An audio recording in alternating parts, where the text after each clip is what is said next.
Es un placer saludarlos en esta ocasión y entramos a un episodio impresionante, cómo nuestro Dios, el gran Soy, se va a manifestar con poder.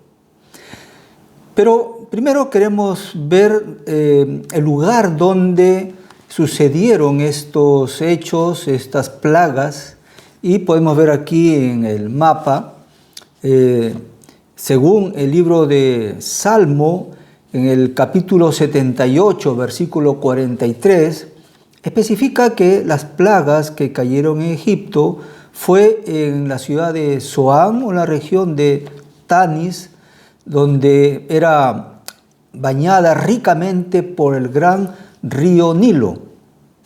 En segundo lugar, queremos mencionar, a la luz del libro de Números, el capítulo 33, versículo 4, y en el libro de Éxodo, el capítulo 12, versículo 12, mencionan estos pasajes bíblicos que estos juicios, estas plagas, fueron exclusivamente para erradicar aquellos dioses falsos.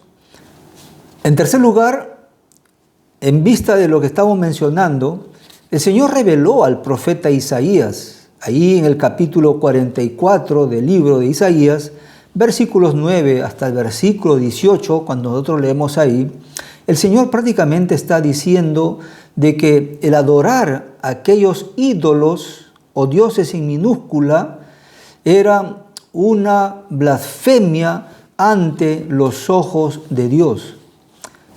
Y entonces lo que quería Dios, o lo que quiso Dios básicamente, es que destruir la confianza de la gente sobre estos dioses que, entre comillas, los protegían.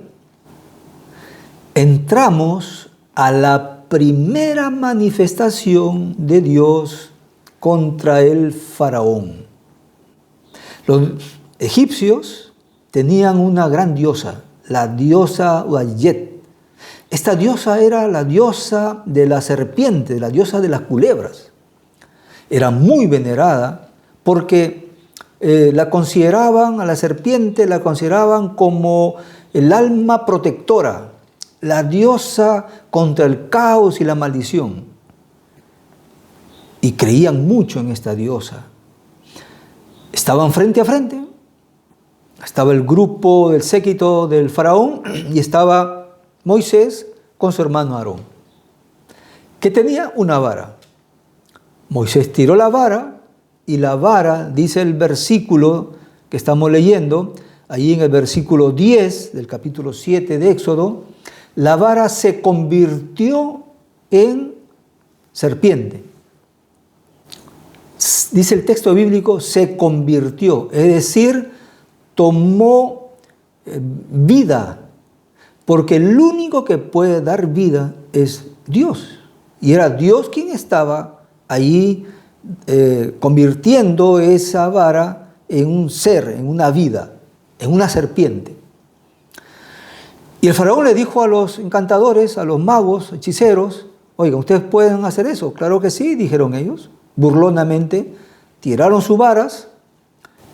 Pero hay algo que sorprende aquí en el versículo 12, cuando los hechiceros también tiraron su vara, dice que sus varas se volvieron culebras. En el pasaje 10, versículo 10, dice que la vara de Aarón se convirtió en culebra. Tuvo vida esa culebra. Pero en el versículo 12, la vara de los magos dice que se volvieron culebras. No dice que se convirtieron, sino dice que se volvieron. Es decir, que estas varas tomaron una forma de culebra. No fueron culebras en sí. Fue una cosa fantástica. Con artimañas y con magia dieron la manifestación, dieron la intención como si fueran culebras. ¿Por qué? Porque ni los magos, los seres humanos, ni Satanás tienen poder para dar vida. Así es, el corazón del faraón siguió endureciéndose cada vez más, a pesar de que ya había tenido el primer golpe de la destrucción de esos falsos dioses de la serpiente. Vamos a apreciar, porque las Sagradas Escrituras, sobre todo en el Éxodo que estamos leyendo, hay 20 pasajes bíblicos que mencionan la dureza del corazón del faraón. Bien, hay 10 pasajes bíblicos, como ustedes pueden apreciar, que mencionan, que hablan que es Dios quien endureció el corazón del faraón.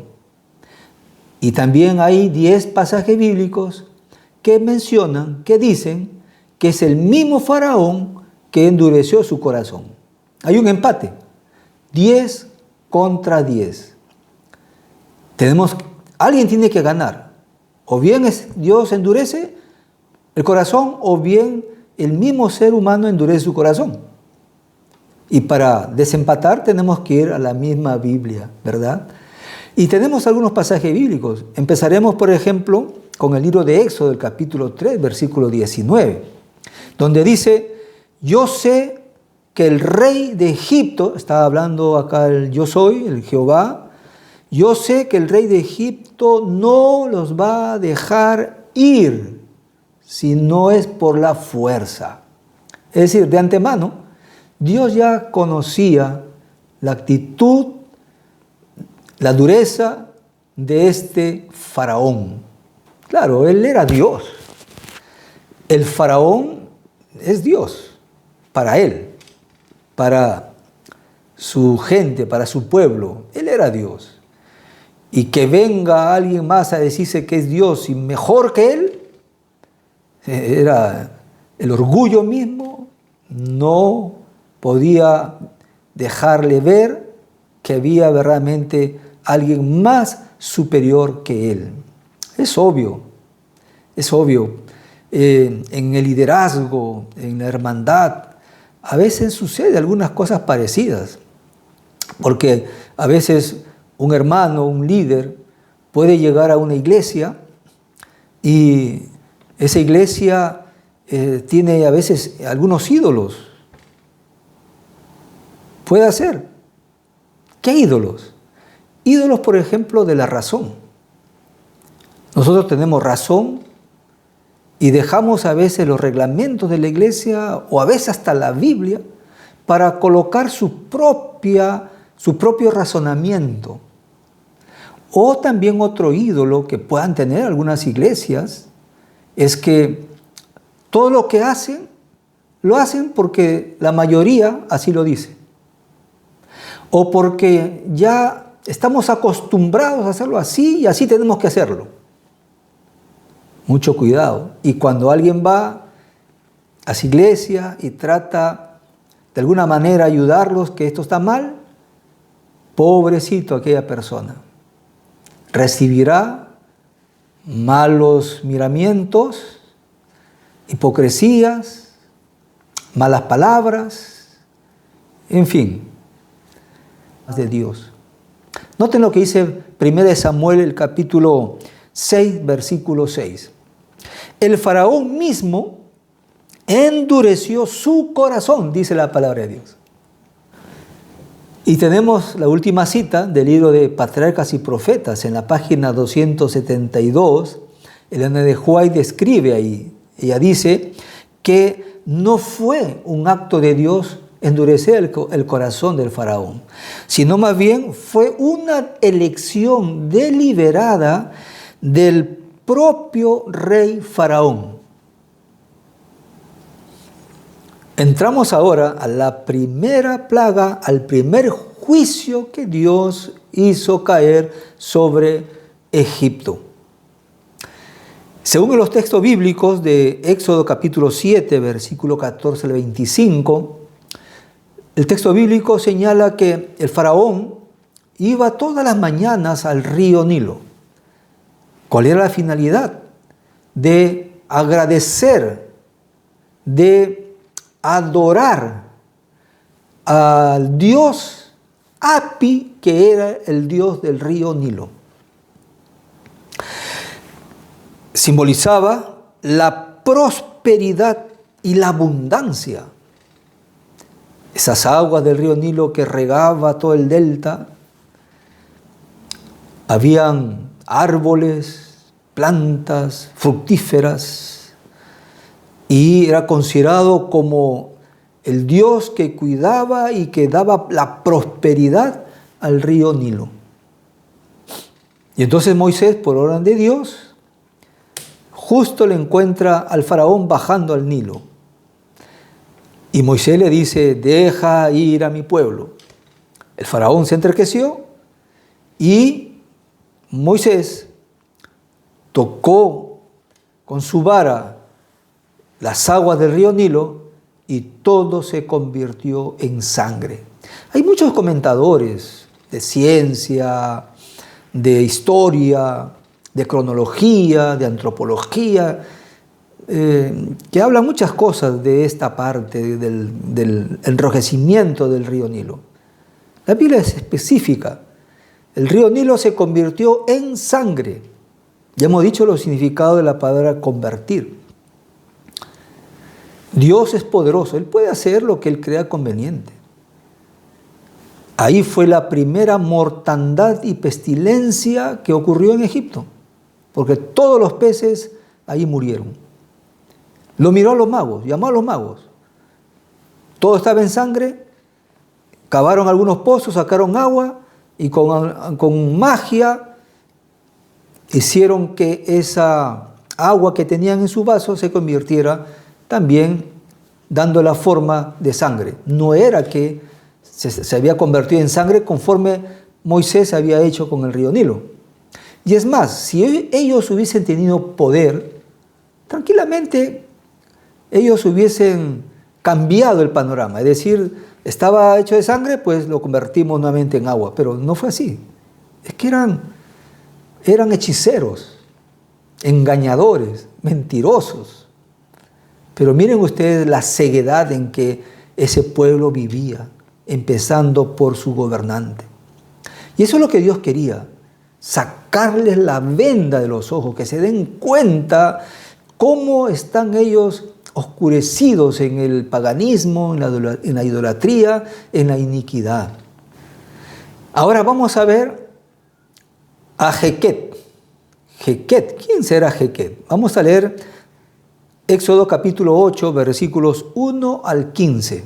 Se vienen las plagas, el juicio de las ranas.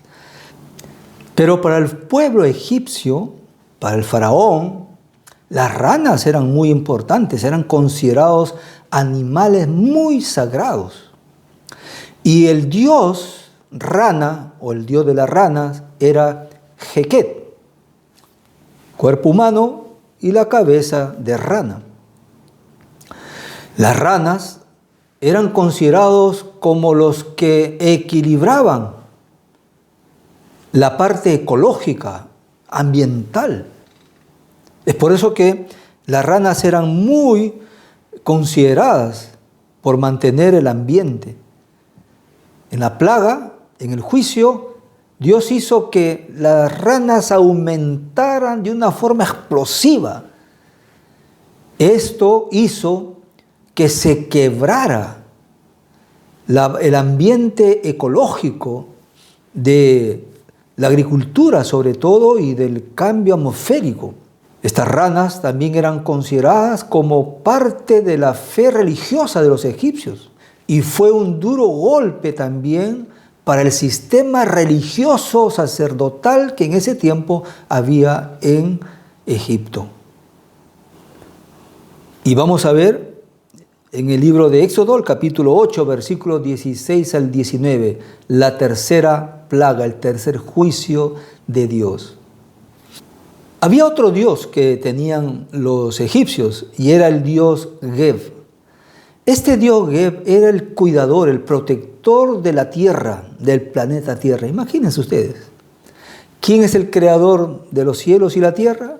El soberano Dios, el gran yo soy, el Jehová. Pero los egipcios tenían su Dios. Tenían su Dios, el Dios Geb. Según ellos, era el que cuidaba la tierra. Pero, ¿qué hizo Moisés? Por orden de Dios, cogió de la tierra el polvo, lo esparció y se convirtió esta arenilla en cientos y miles y millones de piojos que invadió todo Egipto. Un golpe duro y que desacreditó a los dioses egipcios al demostrar la incapacidad de sus dioses para enfrentarse, para frenar la ira de Dios. Al entrar en esta cuarta plaga, cuarto juicio, encontramos a dos dioses, la diosa Guadyed y al dios Jepri. Los dos eran dioses mosca, o los dioses de las moscas, porque los egipcios creían que las moscas, cuidadores, protectores de la cultura egipcia. Miren ustedes la creencia. Pero ¿qué pasó? ¿Qué hizo el Señor? Hizo que de pronto aparecieran moscas por todos lados.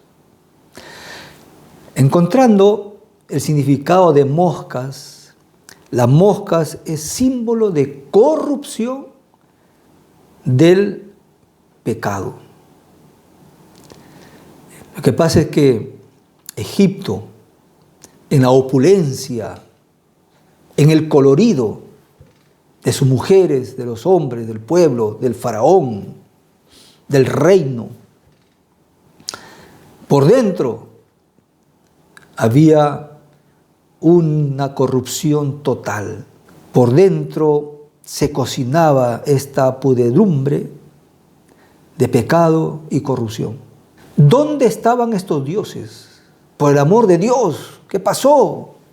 ¿Dónde están nuestros dioses? Que tanto alarde hacían los sacerdotes pensando que ellos eran los cuidadores de toda esta parte de la cultura, y ahora la cultura egipcia se estaba viniendo abajo. Entramos a la quinta plaga, la plaga del ganado, la mortandad del ganado. Ganado por todos lados, muertos. Tenían dos dioses. Una se llamaba Hathor, era la diosa vaca, y Apis, que era el dios toro, muy venerado. Mucho cuidado con tocar al dios Apis, porque estos animales le daban mucha prosperidad a Egipto. Eran como los camiones, eran los que transportaban la carga, los alimentos y el ganado, los bueyes, el toro.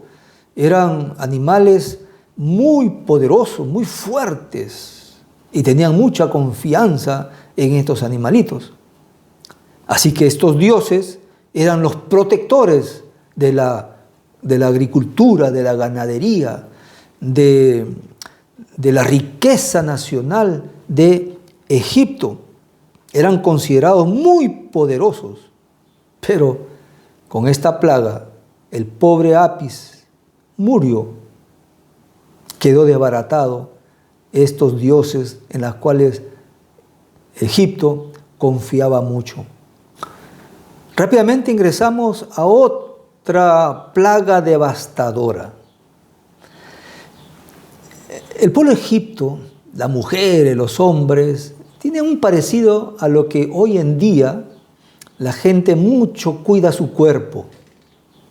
No está mala idea, pero cuando lo llevan al extremo de hacerse el cuerpo como un dios, de embellecerlo hasta donde se pueda, sin saber las consecuencias de mañana más tarde, entonces entran a un punto que a veces ya no pueden salir.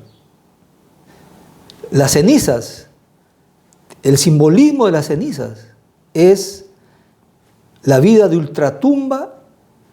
Mueres, pero nuevamente vuelves a vivir como el ave fénix. Es por eso que las cenizas eran consideradas como parte de la ultratumba, como parte también de la vida del más allá. Tal es así que ellos embalsamaban sus cuerpos para mantenerlos en forma, para mantenerlos tal cual, hermosos, bellos. Pero ellos no sabían que ese cuerpo con el tiempo se hace polvo, ¿verdad? En esta situación tenemos 3 dioses que fueron prácticamente destruidos, un golpe terrible. Isis era la diosa de la medicina. Sekhmet era el dios de las epidemias. Y tenemos a Imhotep, el dios de la curación. Ninguno de ellos pudo hacer nada cuando la gente comenzó a sentir que les salía por todo el cuerpo sarpullidos y que esos sarpullidos comenzaron a comerle y se rascaban, y al rascarse se hacían heridas y las heridas úlceras, y fue un llanto y un dolor y un quejido terrible en todo Egipto. ¿Dónde estaban esos dioses de la medicina, de la curación, de la epidemia? Un golpe muy duro para las injusticias que cometían los egipcios. Como pueden apreciar, algunas plagas que cayeron en Egipto se volverán a repetir con mayor dureza dentro de muy poco tiempo. Antes que Jesús venga, también caerán plagas a este mundo. Y se viene la 7ª plaga, la plaga del granizo. Algo curioso, porque caía granizo y también caía fuego. Caía fuego y también granizo. Algo desequilibrante, algo preocupante, algo nunca visto para el pueblo de Egipto. Estaban aterrorizados por lo que estaba sucediendo. Capítulo 9 de Éxodo, versículo 13 al 35. Este granizo y este fuego prácticamente liquidó las esperanzas del cultivo, del ganado y de las personas. Una mortandad tremenda, pobre pueblo. ¿Y quiénes eran sus dioses de protección?